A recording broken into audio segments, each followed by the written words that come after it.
So hey guys, welcome back to my channel. So in this video we are going to discuss about deduction in respect of certain donation for scientific research और rural development. तो अगर हमने कोई भी donation की है scientific research and rural development में तो ये वाली डिडक्शन हमें मिलती है अंडर सेक्शन 80 GGA के अंदर। इसमें कौन कौन एलिजिबल है इस डिडक्शन को लेने के लिए।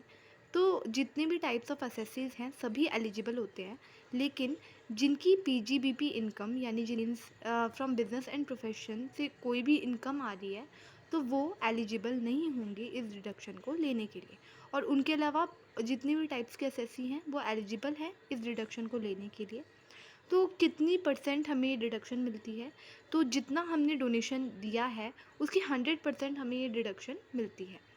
और डिडक्शन हम जो डोनेशन है हम कैसे कर सकते हैं, चाहे हम कैश के थ्रू किया हो हमने, चाहे ड्राफ्ट या फिर चेक के थ्रू किया हो हमने डोनेशन, तब भी हमें डिडक्शन मिलेगी।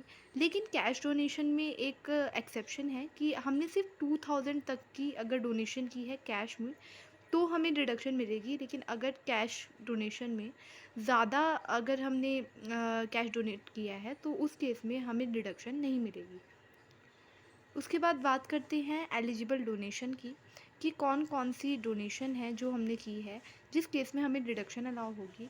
तो अगर हमने कोई भी डोनेशन दी है किसी भी प्रीवियस ईयर में जो कि रिसर्च एसोसिएशन या फिर किसी भी यूनिवर्सिटी कॉलेज या फिर कोई भी अदर इंस्टीट्यूशन के लिए है, और हमने उसे ये डोनेशन किस पे दी है ताकि साइंटिफिक रिसर्च हो पाए और रिसर्च हो पाए सोशल साइंस में या फिर स्टैटिस्टिकल रिसर्च हो पाए, तो उस केस में हमें ये डिडक्शन अलाउ होती है।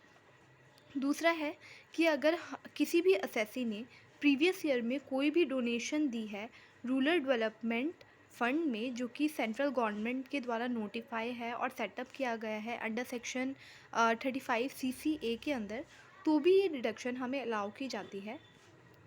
फिर उसके बाद है कि अगर किसी भी कोई भी डोनेशन दी है पब्लिक सेक्टर कंपनी को, लोकल अथॉरिटी या फिर किसी भी अप्रूव्ड एसोसिएशन को ताकि सोशल एंड इकोनॉमिक वेलफेयर को प्रमोट किया जा सके, तो भी ये रिडक्शन हमें अलाउ की जाती है।